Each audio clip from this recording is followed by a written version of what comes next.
প্রথম কাজ নবাব এলএলবি, একটা বড় একটা প্ল্যাটফর্ম, সেখানে আমি লিড ভিলেনের কাস্ট করেছিলাম এবং আমাদের ওয়ান অ্যান্ড অনলি সাকিব ভাইয়ের সঙ্গে, সাকিব খানের সঙ্গে। ঠিক তার পরপরই হচ্ছে কসাই এবং কসাইয়ের পরপরই হচ্ছে অমানুষ। অনেক টুইস্ট আছে ক্যারেক্টারে। নবাব এলএলবিতে যেভাবে আমাকে দেখেছিলেন, কসাইতে নিশ্চয়ই সেভাবে দেখেননি। আশা করছি অমানুষও আমাকে সেভাবে দেখবেন না। আর অমানুষটা কেন দেখবেন, বাংলাদেশের একটা সিনেমার একটা ধারা আছে যেটা যুগে যুগে লালিত হচ্ছে, পালিত হচ্ছে। দলে দলে সবাই মানুষজন একসময় সিনেমা হলে এসে সিনেমা দেখেছেন, হলের কারণে হোক, পারিপার্শ্বিক কারণেই হোক, যে কারণে হোক, সেটা এখন স্থিমিত পায়। তো অমানুষকে দেখে আপনারা কি বলবো, একটা ফুল প্যাকেজ আপনারা পাবেন। বাংলা সিনেমা, ইহাকে বলে বাংলা সিনেমা। নাচে গানে ভরপুর থাকবে, রোমান্স থাকবে, থ্রিল থাকবে, অ্যাকশান থাকবে এবং সিনেমাটি দেখতে গেলে একদম লাস্ট পর্যন্ত ওয়েট করতে হবে। এত মশালা থাকলে নিশ্চয়ই ছবিটা ভালো হবে এবং আমি খুবই আশাবাদী। আমি বেসিক্যালি নিজেকে সবসময় অ্যাক্টর হওয়ার চেষ্টা করেছি, কোনো নির্দিষ্ট গণ্ডিতে আটকে রাখতে চাইনি। সেই চেষ্টা এবং লেগে থাকারই সুফল আমরা হয়তো আপনারা দেখেছেন জানুয়ারে কিংবা অক্সিজেনে, ব্যাক টু ব্যাক কিছু আমার প্রোডাকশানে।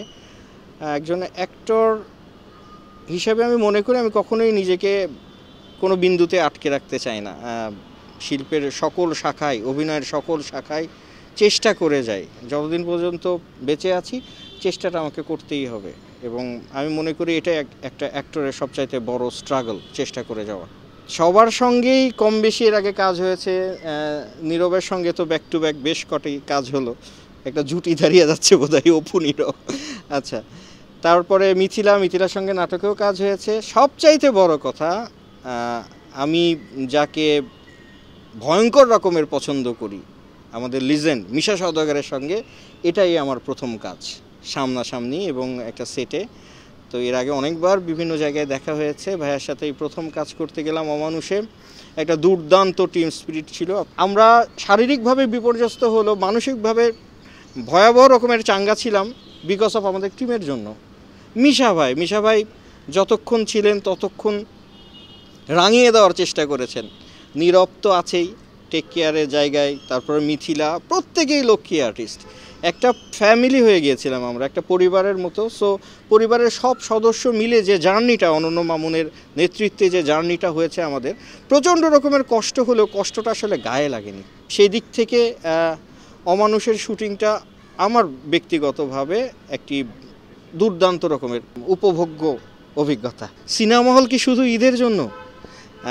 আমাদের যে এন্টারটেইনমেন্ট শুধু কি ঈদ উপলক্ষে, পূজা উপলক্ষে বা পার্বণ উপলক্ষে?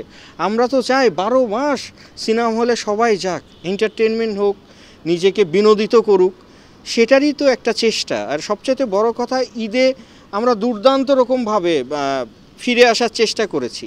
যে সীমিত সংখ্যক হল আছে, সব কিছু নিয়ে আমরা সীমিত আকারে একটা চেষ্টা করেছি এবং দর্শকদের মধ্যে, জনগণের মধ্যে একটা আশা ব্যঞ্জক একটা আমরা লক্ষ্য করতে যাচ্ছি যে হ্যাঁ, সিনেমা হল আবার যেন সেই আগের রূপে ফিরে যায়। তারই একটা প্রয়াস হচ্ছে এই অমানুষ। ব্যাক টু ব্যাক হোক না, একের পর এক সারা বছর ধরে সিনেমা হতে থাকুক, সবাই যাক। আমাদের যে ফ্যামিলি নিয়ে সবাই মিলে এই চিপস খেতে খেতে, বাদাম খেতে খেতে সিনেমা হলে দেখার যে আমাদের অভ্যস্ততা, এটা ফিরে আসুক।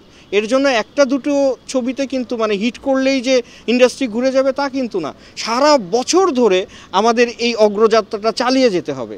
তারই একটি প্রয়াস হচ্ছে অমানুষ।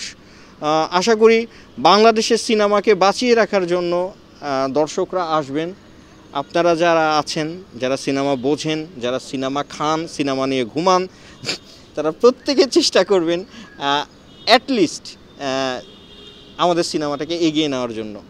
সংবাদ, ফিচার ও অনুষ্ঠানের জন্য ভিজিট করুন সংবাদ প্রকাশের ওয়েবসাইট এবং যুক্ত থাকুন ফেসবুক পেজ ও ইউটিউব চ্যানেলের সঙ্গে।